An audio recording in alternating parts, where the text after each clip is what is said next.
Tonight, you might step out your front door.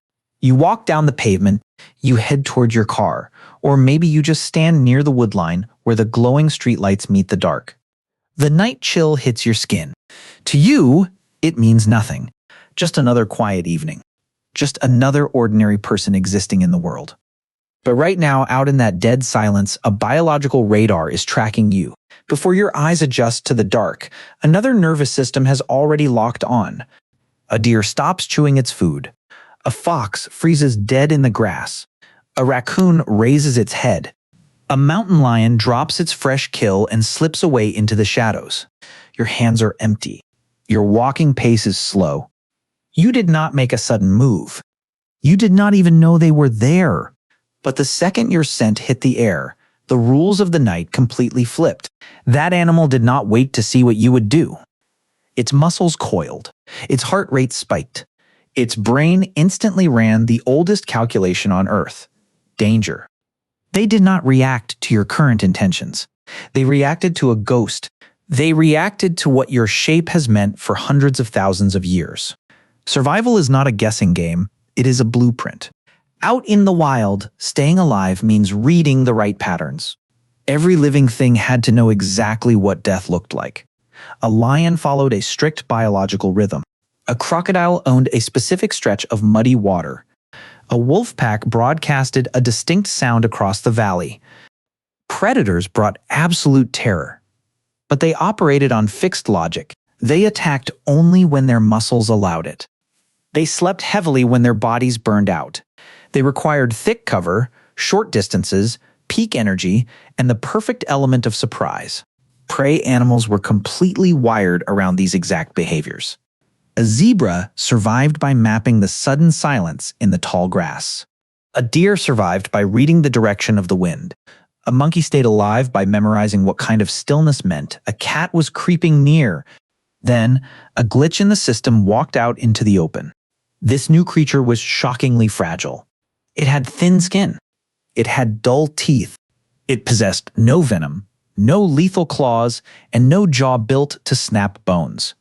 At first glance, this was an animal made to be eaten. But this soft-bodied ape achieved something impossible. It ripped the natural rulebook apart. They chased down targets in the burning daylight. They operated in massive, coordinated packs. They brought ash and fire into the dark. They brought sharpened stones and heavy wood. They killed from far away. They failed today and returned tomorrow with a sharper trap. They recorded the blood trail of yesterday and passed the brutal strategy down to their children. A wild herbivore could easily memorize the fixed hunting hours of a leopard. But humans were total chaos. We constantly rewrote the rules of survival. The simple explanation is that wildlife runs from us because we eat them. That is wildly inaccurate. That explanation is far too small. Animals do not just scatter from active hunters. They scatter from hikers carrying water bottles. They vanish from the sound of human voices. They abandon valleys cut by paved roads. They pull back from campsites. They flee from the lingering smell of people who packed up and left 3 days ago. Across the globe, whole species alter their feeding locations. They change their migration schedules. Entire populations abandon daylight completely. They surrender high-value territory. The most chilling fact is this: they undergo massive stress reactions even when no human is standing there. The crack of a branch is enough. The scent of sweat is enough. A single footprint stamped in the mud is enough. The core question is not why a deer runs. The real question is, what did we transform into that forced the entire natural world to physically rearrange itself around us? The answer is not merely biological fear. It is mechanical pressure. It is deep evolutionary trauma. It is the exact moment one hairless ape escalated into a force that commanded the absolute respect of every central nervous system on the planet. Science has a specific label for what we became. We are not just predators. We are the super predator. In 2015, a massive study by Dr. Chris Darrimont examined global hunting data. The findings were completely brutal. For every large apex predator, a wolf, a bear, a lion, taken down by its own kind, humans eliminated 9. In the oceans, we rip adult fish from the water at 14 times the rate of a natural shark. That metric is everything. Normal predators kill the weak. They target the sick, the very young or the dying. We did the exact opposite. We systematically targeted the prime adults. We slaughtered the strongest breeders. We wiped out the competition. A leopard kills to fill its stomach.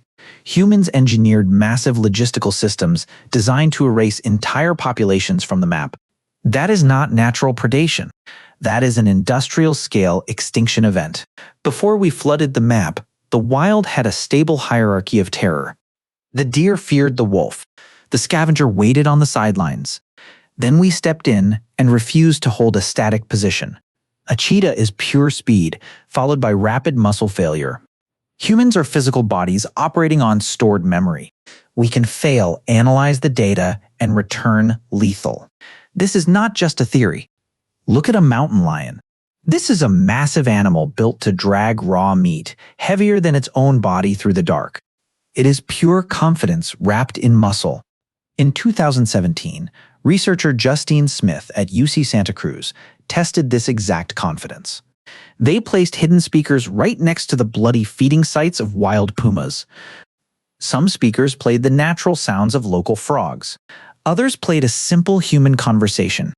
No heavy machinery, no shouting, just low human whispers. The reaction was violently immediate.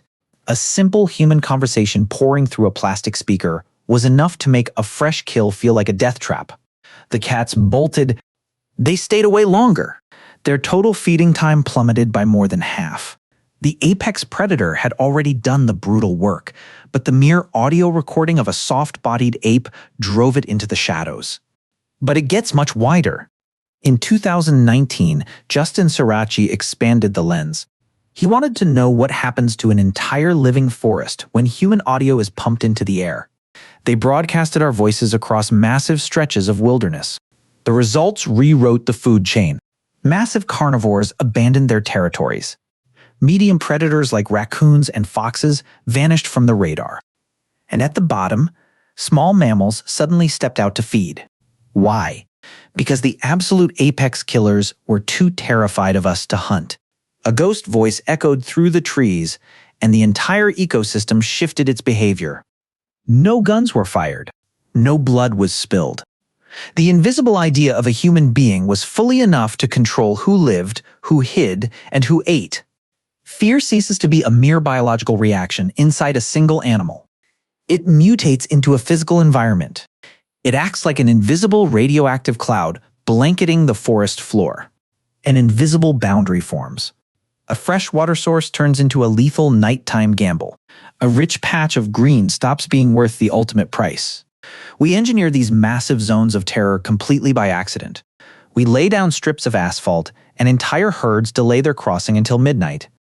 A dirt trail sees heavy hiking traffic, and local wildlife permanently rejects the sun.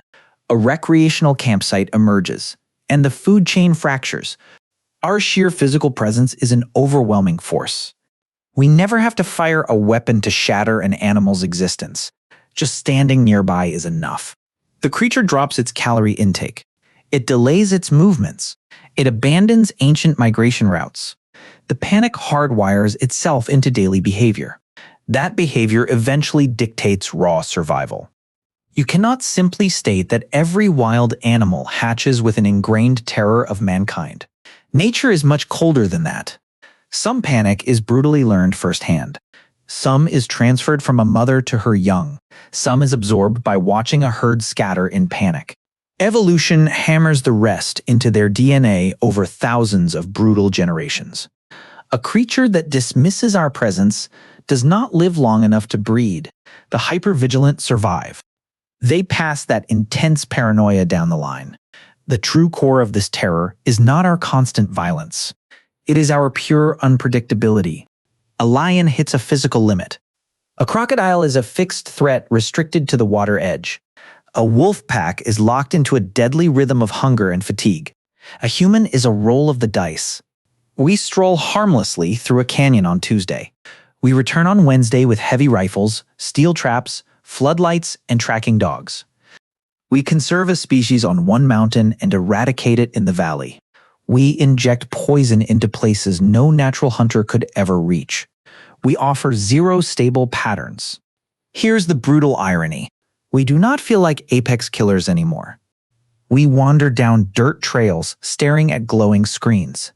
We set up expensive cameras and complain when it takes weeks to capture wild behavior. We firmly label ourselves as gentle visitors. The natural world absolutely rejects our self-image.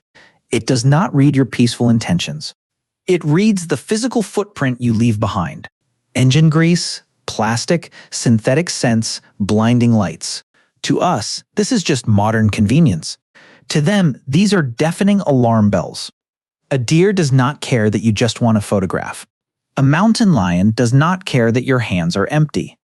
It only knows that the human silhouette historically brings mass death.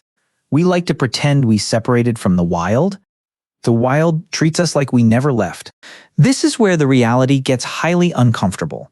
We still carry that ancient dread inside us. Walk completely alone into deep timber after midnight. Something extremely primitive wakes up. The shadows stretch differently. A snapped twig sounds like a gunshot. A cold sweat breaks across your skin. Goosebumps travel up the spine. Your brain knows you are safe. Your nervous system completely disagrees. This creeping terror is not a psychological weakness. It is pure biological inheritance. For hundreds of thousands of years, the dark was lethal. Distance from the fire meant death. When you panic in the woods, your fear says, something out there is hunting me. But when animals detect you, their fear says, the glitch that ends everything has arrived. So, what fused us into this kind of unstoppable pressure? It was not a single lucky mutation. It was a compounding stack of biological weapons. Insane stamina allowed us to jog down prey until their hearts gave out. Relentless cooperation turned a fragile ape into a hyper-coordinated strike team. Lethal projectiles pushed the killing zone far away from our soft skin. Complex vocal codes meant we could store survival data. A bloody failure did not die with one hunter. It became verbal instruction for the next generation. Cultural evolution allowed us to pivot our entire hunting strategy in a single decade. While a wolf waited centuries for a genetic shift, that precise combination made us an anomaly. We stopped adapting to the brutal environment. We violently forced the environment to adapt to us. We comfort ourselves by looking at our gleaming cities. We define humanity by our art, our modern medicine, our intricate music. We tell ourselves a grand story called civilization. But the creatures hiding in the brush do not care about civilization. They only know the first hard fact of our existence. We show up, and the death rate spikes, a heavy boot crunching on gravel, the metallic click of a gear, the sudden waft of synthetic fabric. These tiny sensory echoes are enough to reroute the daily survival of creatures that have never seen a paved highway. Civilization is an ego trip. Fear is the actual legacy we burned into the planet. Both realities exist simultaneously. We are the species that maps the cosmos and buries our dead. We are also the species that forces an apex predator to abandon fresh blood just by whispering. 300,000 years ago, your ancestors dragged their knuckles through the mud, leaving a trail of pure disruption. They were not fast. They were not built with natural armor, but they were absolutely relentless. They cracked the code of the land. They carried yesterday's tactical failure into tomorrow's ambush. Every single beast that survived contact with them learned one ironclad rule. Avoid the soft-bodied ape at all costs. That ancient trauma did not vanish when we put on suits and built skyscrapers. It is still echoing right now. It is in the frozen posture of a fox. It is in the total silence of the forest canopy when your boots hit the trail. Every time a wild animal vanishes before you can even focus your eyes, you're brushing up against an ancient world. A world where we were not just background noise. We were the deadly signal. We tell ourselves we evolved past the food chain, but the wild still hears us coming.